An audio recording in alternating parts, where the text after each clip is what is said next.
Hi guys! Welcome back again to my YouTube channel. So by the way guys, my name is Jap. Kumusta po kayong lahat? Okay, so yan guys, maraming salamat po pala sa walang sawang pagsubaybay sa ating pong daily love reading. And kung ikaw ay bago pa lang sa ating channel, mag-subscribe na po kayo. Then i-click mo na rin yung ating notification bell para lagi kang updated sa ating mga bagong upload. Okay? Then, guys, sa mga interested naman sa ating private reading, nasa description box below lang po yung link. Message lang po kayo. Okay. So, tignan natin. Kanina ba itong love reading? By the way, guys, nag-upload pala ako ng zodiac sign, weekly reading, monthly reading sa kabilang channel, sa Jade Tarot. Ayan. Subscribe lang po kayo doon. Or, ayan. Pwede na po kayo manood. Pwede nyo pong panoorin dun sa kabila. Okay, so tignan natin. Tignan natin, no? Kanina po itong love reading.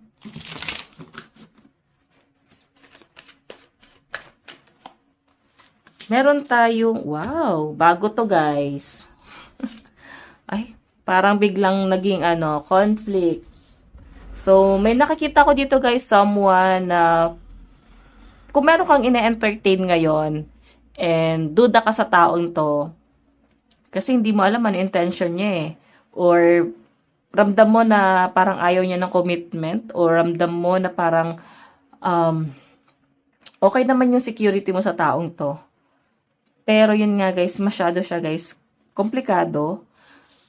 May ghosting na pwede mangyari dito eh. Oo. Pwedeng i-ghost ka nitong taong to. Then, yung ghosting na mangyayari dito guys, since the Chariot to, bigla may pagbabalik, no? Minsan kasi guys, yung someone na ng ghost, minsan sila pa talaga yung pinaka-final na talagang mapapangasawa niya na talaga eh. May mga kwento ba kayong na anong ganon guys? Or na-encounter?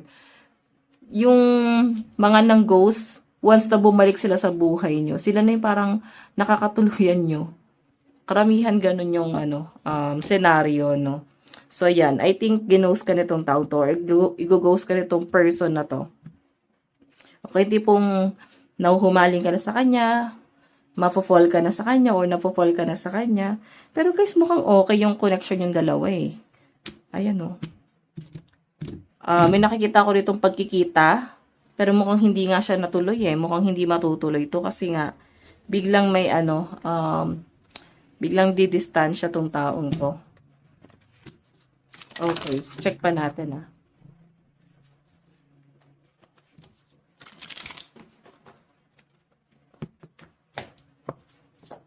Okay, kanina po itong love reading. Meron tayong Three of Swords. Ayun lang. Etong taong to guys, possible na committed siya sa iba. Pero mukhang etong person naman na to, hindi siya sure dito sa person na to. Kaya nga siya, frustrated siya dun sa relasyon niya dito sa taong to. And naghanap siya ng makakausap. Baka hindi ka aware, or baka aware ka na dito, no? At ikaw yun nandoon. Okay? So, ramdam mo na parang nagmo-move on itong taong to nung kinakausap mo kasi parang nandun pa yung attachment niya dun sa taong yun. Ramdam na ramdam mo. Okay? And kagaya nga ng sabi ko guys, hindi natin kasi masabing third party to. Pero parang pinagsabay siya eh. Yung tipong may parang nilalandigan na tapos biglang may ganito. Okay? So, check pa natin ha.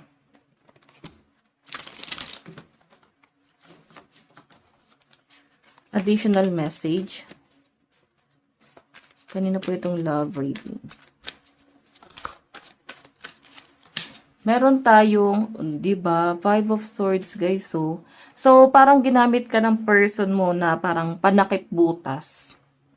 Yung tipong, nilalambing ka. So, ikaw mapapaisip ka, baka mahal ka naman, di ba? Mapapaisip ka, baka mahal naman ako na tong taong to. Kasi, nanlalambing naman eh. Oo. Ang problema lang kasi guys, hindi siya nagpakatotoo. Ayun no, sinasaktan siya nitong taong to habang ikaw sinasaktan ka naman niya. Nasasaktan ka niya. Pwedeng alam mo to.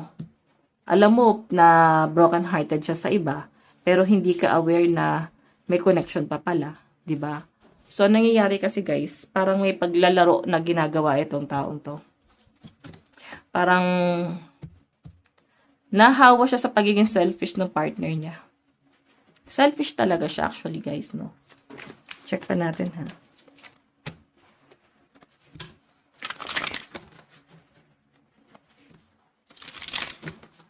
Okay.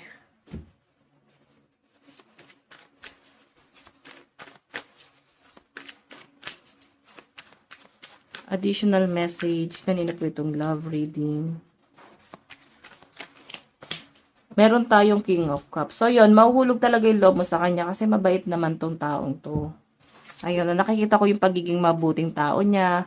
And kahit ganyan siya, may effort naman na ginagawa. Or nag-e-effort naman to. And matulungin talaga siya, guys. Sweet talaga siya. And ang nakikita ko kasi rito, sobrang ano ka talaga sa taong to. Parang ma-attract ka talaga sa ugali niya. Kahit ganyan siya, no?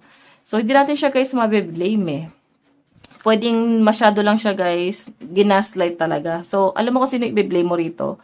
Etong person na to. Kasi bakit hindi niya kasi minamahal to? Pwede kasi guys na conflict talaga yung relationship nila. Parang kabit-kabit na kasi nakakita ko dito. Kasi may third party eh.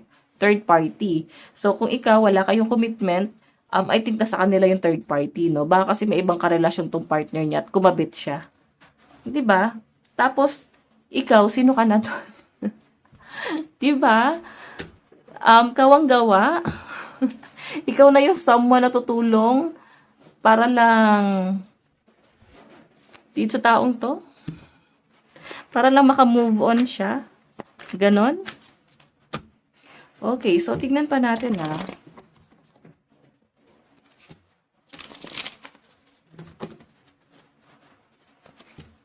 Message. Kanina po itong reading. Kanina po itong reading. Additional message.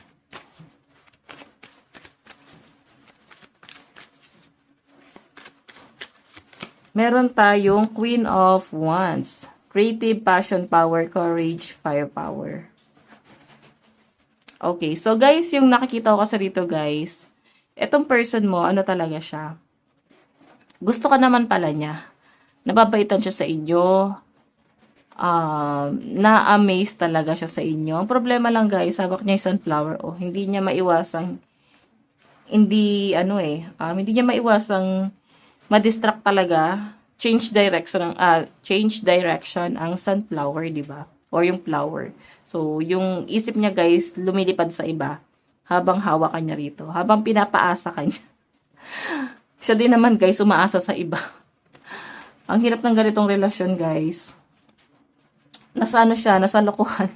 Actually, parang uso to ngayon, no? Yung mga ganitong relasyon, yung nasa ano lang, situationship lang. Uso to, sa totoo lang. Ang dami ko nagiging client na ganyan, guys. Tignan pa natin, additional message. Lalo na sa mga single na takot na mag-commit, parang okay na to. Basta may nanlalambing, may lumalambing, okay na to. 'Di ba? Yun ang hirap eh. Masyado na natin guys ino-normalize yung ganito. Hindi pong hinahayaan na natin yung sarili hinahayaan natin yung sarili natin na saktan kayo ng ganito, no? Hindi pong binibigyan niyo sila guys ng privilege or access na saktan ka, gaguhin ka. Kasi ikaw mismo pinapasok mo sa buhay mo, 'di ba? Tignan pa natin. Additional message. Meron tayong 3 of Pentacles. Ayan o. Lagi kayong tatlo.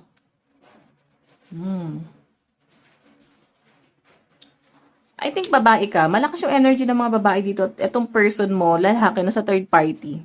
Nasa third party siya. Hindi ka niya mabigyan ng commitment. Pero any gender naman siya, guys. As long as nakaka-relate kayo, no? Ang nakikita ko lang dito, guys, ano siya, parang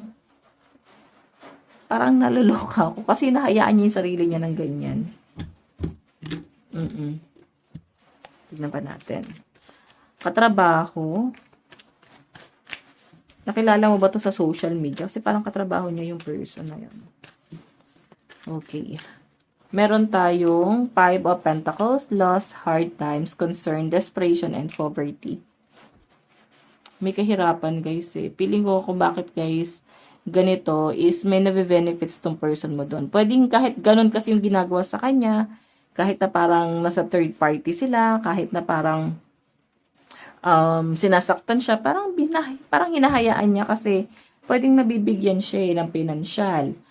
Sabihin na natin, guys, na parang hindi naman talaga totally nagkulang or nagkukulang sa kanya, guys, no? Yan yung pinapakita dyan. Parang pinaparamdam pa rin yung yung parang pinupunan yung mga kakulangan na parang hindi pa rin, guys, tama. Kasi nasasaktan eh. Selfish itong taong to kasi napaka-narcissistic nito. Itong partner niya, no? Napaka-narcissistic. Tapos yung person mo, guys, ganun na rin siya. So, parang same na rin sila. 'Di ba? Parang same na rin sila na ng ginagawa kasi ginagawa nila sa inyo. So, ano yung dapat mong gawin? Dumistansya ka rito. Okay? Huwag mo hayaan na mangyari to sa buhay mo. So, again, additional message. Spirit guide. Meron tayong, di ba? Yan sabi dito, guys, so, una siya nga alis. Kaya, doon na magsisimula yung parang ghosting, guys. Mahal ka ng partner mo kasi yung 8 of Cups, nandun yung desire, nandun yung love, pero hindi niya kaya magstay, no? Gusto ka nitong taong to. Ang problema lang, guys, parang kailangan niyang lumayo muna. Mahal ka niya pero kailangan kanyang i-give up. Okay? Kasi naggulong-gulo na yung isip na to. Dapat kasi may mga tao kasi talaga, guys, na mas gusto nila yung patong-patong yung problema. Yung tipong hindi mo pa nga sinusolusyonan yung unang mong problema eh. Hindi mo pa nga alam kung ano yung solusyon dun eh. Magdadagdag ka ng panibagong problema. Tapos ang masakit dun, guys, may iba silang nasasaktan. Which is ikaw nga. Para kang dito, walang malay. Nasasaktan ka sa nakikita ko dyan, pero I think, nauunawaan mo pa. Pero sobrang sakit ng ginagawa niya. Hayaan nyo, guys, may karma rin yan. May karma rin yan sa kanya. Kasi isipin nyo, ginawa niya na to sa sarili niya, nandamay pa siya na ibang tao. Diba? So, again, tingnan pa natin, meron tayong 7 of Cups, illusion, choices, fantasy, vision, hesitation, and temptation. So, guys, ang sinasabi rito, guys, ayan. Yung 7 of Cups kasi is, para lang, guys, hindi niya ma-feel yung frustration niya dun sa connection niya dun sa isa. Gusto niya kasi talaga yon. Mahal niya talaga yon. Ang ginagawa niya, guys, marami siyang kinakausap. Hindi lang ikaw. Hindi lang ikaw. Kaya nga, kung mahal ka niyan, bakit kanya i-ghost? Pero yun na nga, kagaya ng sabi ko, babalik itong taong to. Or pwede nangyari na siya sa past, kaya yung energy rito is may pagbabalik. Then this time, seryoso na siya. Gusto ko na niyang ipaglaban. Then feeling ko itong mga nangyayari na to, is gusto niyang ikwento sa inyo na ito talaga yung nangyari. Gusto niyang sabihin sa inyo at laruhin yung mga nangyari. Okay, so guys, meron tayong 6 of Pentacles, charity, sharing, giving, receiving, justice, and begging. Okay, so guys, yung pinapakita kasi sa akin dito, itong person mo, gusto niya ng something na, kalinga. Hindi niya siguro nahanap sa pamilya niya yung kalinga. Hindi siya nabibigyan ng tamang aruga doon. Kaya ano yung nangyayari? Hinahanap niya sa stranger. Naghahanap siya ng taong magmamahal sa kanya. Hanggang sa parang nauuwi na nga to sa cheating. Kasi hindi niya ma-feel yung love doon sa family niya. Ramdam niya na parang pinagkakaisahan or parang initcha puwera. Okay? Black sheep siguro to sa kanila. Pero alam nyo, guys, pansin nyo, no? May mga black sheep na minsan, mas sila pa yung may napapatunayan, no? Kasi hindi sila na-pressure eh. Hindi na sila na-pressure na i-force yung pangarap nila. Kasi, nandun na sila sa point na, parang madali nilang magagawa yung mga bagay na gusto nila. Bumagsak man sila doon, wala nang judgment. Sanay na silang i-judge. So, kung umangat man sila, mas ano yon, mas compliment yon sa kanila, di ba? So, minsan, mas madali pa nga na mas madali pa nga na may mapapatunayan ka sa sarili mo kung ang tingin sa inyo ng tao, ikaw yung pinakamasama sa pamilya. Di ba? Hindi nakaka-pressure kasi wala silang in-expect na something sa inyo So, again, meron tayong Five of Cups. Tignan mo naman, guys, nakatingin siya sa third party. Hindi niya naisip yung connection niyo, okay naman, free naman, no? Malaya naman. Pero pinipili niya pa rin talaga to. Okay, pero sa nakikita ko naman, guys, kinukwesto niya pa rin yung sarili niya. Worth it ba to? Ito ba talaga yung worth ko? Deserve ko ba to? Dapat ba to? Feeling ko kasi, guys, etong person na to, siya, parang nagkakaroon na siya, guys, ng mga realization. Etong pang-ghost niya sa inyo, I think, pati yung isa, nilet go na rin talaga niya. Okay, so again, check pa natin. Meron tayong The Hangman. Okay, The Hangman. So guys, yung pinapakita sa akin kasi dito, etong The Hangman, naguguluhan siya Parehas niya kayong gusto talaga that time. Actually, feeling ko mas mahal ka niya Nata-trigger lang siya or nata-challenge lang siya dun sa isa. Yung tipong akala niya love yun, pero yung totoo, hindi talaga yun love. Sobrang challenging lang talaga sa kanya yung mga nangyayari. Kasi tignan mo, may dalawang dun, ibon, diba? Tas conflict.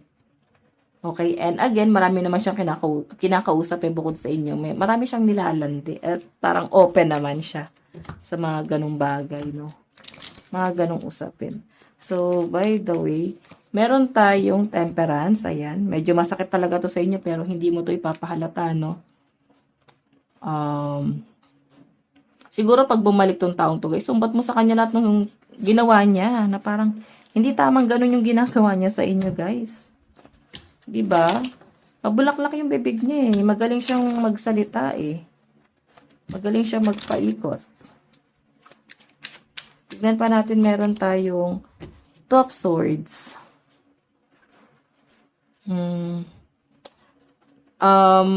Feeling ko kasi dito, guys, nagbulag-bulagan ka that time. Actually, hindi mo naman din talaga pinaramdam na ready ka mag-commit sa kanya. Parang inobserbahan mo lang yung mga kaganapan sa kanila. Then, kung meron man siyang ikukwento sa inyo, pinakikinggan mo lang, no? Pinapakinggan mo lang siya. So, by the way, check pa natin. Okay. Tignan mo naman, no? Kasi ikaw pinaparamdam mo na sa kanya Hindi pong medyo worried ka sa kanya, may mga pag-aalala ka sa kanya. Pinaparamdam mo sa kanya yung security. Pero, gusto niya pa rin talagang umalis dun sa connection niyo. Okay. Meron tayong Knight of Wands. Diba? Meron ka naman palang ibang choice. Meron kang ibang option. May ibang tao rito na nagkakagusto sa inyo. Pero bakit ganon, di ba? Mas pinipili mo etong komplikado. Pero alam niyo, guys, totoo naman yung sabi nila Mas ma-attract ka talaga sa taong komplikado, yung mahirap agawin. May mga tao kasing gusto nila yung na-challenge talaga sila. Nandun yung nila, yung eager nila. Doon nila masasabing mahal talaga nila yung taong yun. Pag alam nila may karibal sila. Hindi pong nafe-feel din nila sa sarili nila na maganda sila, gwapo sila kasi yung taong yun na pinag-aagawan nyo, ikaw yung pinili. Diba? Tignan pa natin. Meron tayong soulmate mo pala yan, guys. So, matagal-tagal yung ghosting na ginawa sa inyo. Basta bigla na lang naglaho. Pero hindi na para parang kausapin, no? And yung nakikita ko dito, pwedeng taon, months, saka magpaparamdam ulit. Keep an open mind. So, abangan nyo na lang, guys. Retrograde ngayon, di ba? Baka biglang nagpaparamdam, no? Ayan, no? Dalawa kayong ina-entertain. Ito siya. Diba? Meron tayong very soon. So, yes, magpaparamdam daw to. Very soon. Engagement. And I think ito na to. Ito na yung mapapangasawa mo. Oo. Someone na ng ghost sa inyo, then siya pa rin talaga, no? Tignan natin guys yung energy niya. Okay.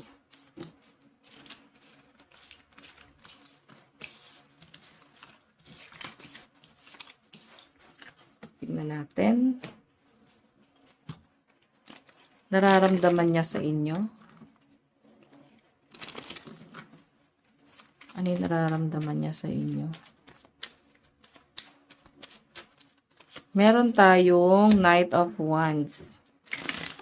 So, pag sinabi kasi guys Knight of Wands, nandun yung love. Oo, passionate yan sa inyo. Gusto ka talaga nitong taong to. Yun nga lang kasi guys, tignan mo ha. Di ba yung kabayo is pag wala yung takip nila sa mata, medyo distracted yan. Oo, may mga distraction. So, yun yung nangyayari dito guys. Mahal ka niya pero may someone na nandi-distract sa kanila. Okay? So, Three of Swords, ayan o. Mas gusto niya yung sitwasyon niya na nasa third party siya eh. Gusto niya yung ganun yung gaguhan. Okay, so again guys, meron tayong, di ba, itong taong to, pinapaasa siya nun eh. Parang gusto na daw niya pumunta, siya, parang, ikaw daw talaga yung mahal niya, ikaw talaga daw yung gusto niya. Then parang ang dami niyang plano rito, pangarap.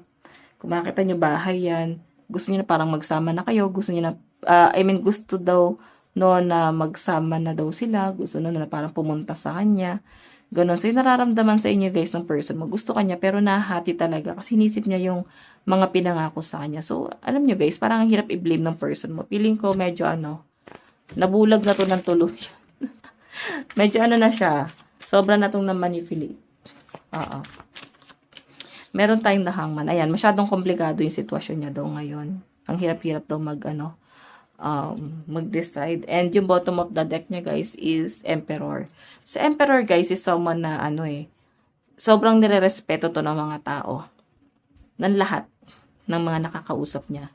Mataas yung posisyon, may pagka-leader type.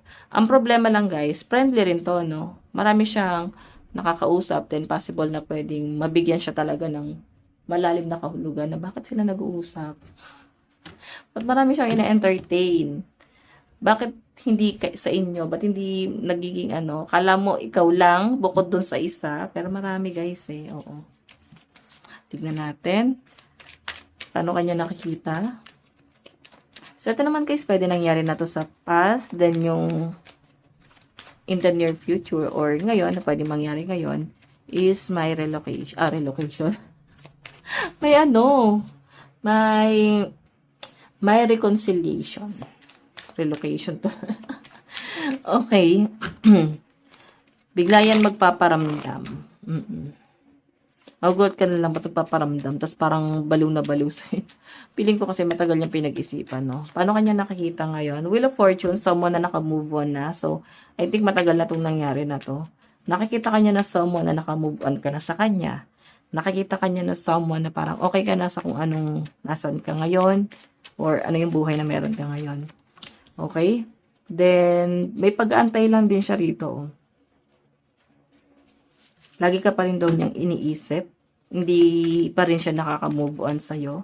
Kahit ginost ka niya, naaalala ka pa rin niya. Okay. O, diba? May message, May nakikita akong message na paparating din travel. Oo. May message ka nitong taong to. And possible nga na mag-travel pa yung papunta sa inyo, guys. Nalakas ang fire sign dyan. Aries, Leo, Sagittarius. Tignan pa natin. Mukhang okay yung buhay na tong taong to. Kasi may mga property ako nakikita rito. Mukhang isi-secure niya yan. Okay, so again, tignan pa natin.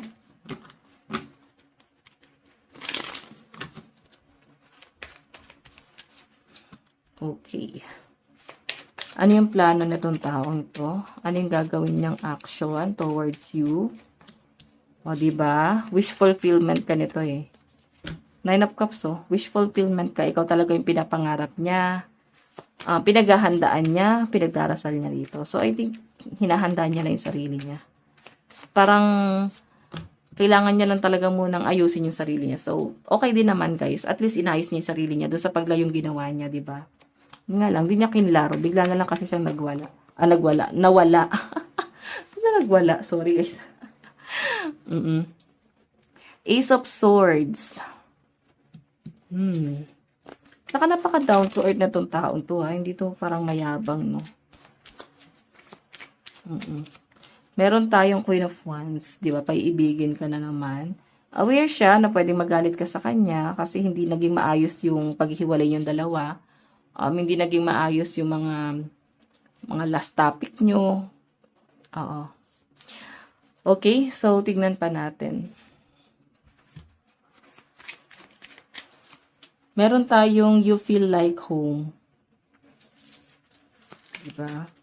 Parang na-realize niya na parang itong taong to, na-feel ko, parang ganun, na-feel ko na parang bilong na bilong talaga ako sa kanya. As in, wini-welcome mo siya sa buhay mo. And siguro, kilala rin siya ng pamilya mo. Tapos na-feel niya na parang, nakakwento ka na niya. Ganun, nakakwento ka na niya sa pamilya niya. Ganun, or nakakwento mo na siya sa pamilya mo. So, parang ramdam niya na hindi pa man din guys, pero ramdam niya na welcome na siya sa pamilya mo. Ayan. Guys, single daw siya ngayon. I'm single right now. I'm not attached to anyone and not looking to get into a relationship at this time. So, di pa siya ready, pero once na maging ready to guys, ayan. Ikaw unang kukontakin na to. Parang naging gago lang talaga siya that time. Message niya, I wonder if you are happy without me. Naging masaya ka daw ba nung naghiwala yung landas nyo? And we both know I am not the one for you. Diba? Kaya siya lumayo kasi feeling niya, hindi mo deserve yung ganon. Oo, siya nga din, alam niya sarili niya, hindi niya deserve yun eh. So, yung nangyayari sa kanya guys, I think, ayaw niya nang gawin sana sa inyo. Pero nangyari, siguro hindi niya rin talaga naiwasan yung matukso sa inyo. Diba? So, tignan natin guys yung zodiac sign. Sa side ng person mo, Aquarius, Pisces, Gemini, Taurus, Cancer, and Aries. Last one, Libra, Sagittarius, Leo, Capricorn, Taurus, and Pisces energy. So, yun yung mga malalakas na zodiac sign sa side ng person mo. Okay. Sa side mo naman, nararamdaman mo dyan sa taong yan. Diba? Hindi siya kontento. Selfish siya. Masama siyang tao kasi ang dami niyang nilalandi bukod sa inyo, dami niya kausap bukod sa inyo. Kasi itong 5 of Pentacles case, hindi ito kontento eh. Parang masyado siyang greedy, masyado siyang gahaman. Ganon, parang lahat na lang. Parang lahat na lang gusto niya sa kanya. Oo, parang only child eh, kasi medyo spoiled yung energy. Okay, so King of Swords. Ikaw tong si King of Swords, matalino ka naman, kaya alam mo yung gagawin mo. Parang yes, pinaiyak ka niya, sinaktan ka niya, at least hindi ikaw yung nanakit, no? Diba? I think marunong ka sa mind reading na parang ang tingin ng mga tao, dehado ka, pero deep inside, okay lang yun. At least hindi ikaw yung lumabas na masama. Hindi ikaw yung parang totoong parang joker. Ano ba, parang Harley Quinn yung datingan, no? So, meron tayong Queen of Wands. Ayan, ito yung pinapakita mong panlabas. Charming, palangiti lang, pero deep inside, ibang klase, no, kung paano ka mag-isip. So, by the way, ay nararamdaman mo sa kanya. Mahal mo siya, pero matalino ka naman eh. Alam mo yung ginagawa mo. Ano yung dapat mong gawin? Okay, naiisip mo pa rin to. Isipin mo na lang guys, ito ba yung taong gusto mo makasama sa habang buhay? Parang dating kasi, baka umiyak ka lang sa kanya. Diba? O, ayun o, pwede maging sakit lang ng ulo, pwede saktan ka lang niya, kasi ngayon nga nasasaktan ka niya.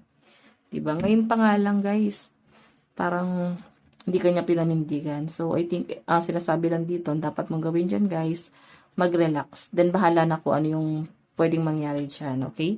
So, Jack sign sa side mo. Meron tayong Leo, Capricorn, Pisces, Libra, Scorpio, Sagittarius, and Virgo energy. So, again, meron tayong Virgo, Scorpio, Libra, Aquarius, Cancer, and Sagittarius energy sa side mo. Okay? So, hayan. Guys, by the way, ito lang naman po ang inyong reading, no? Again, maraming salamat po. God bless and love you all. Bukas po ulit. Bye-bye.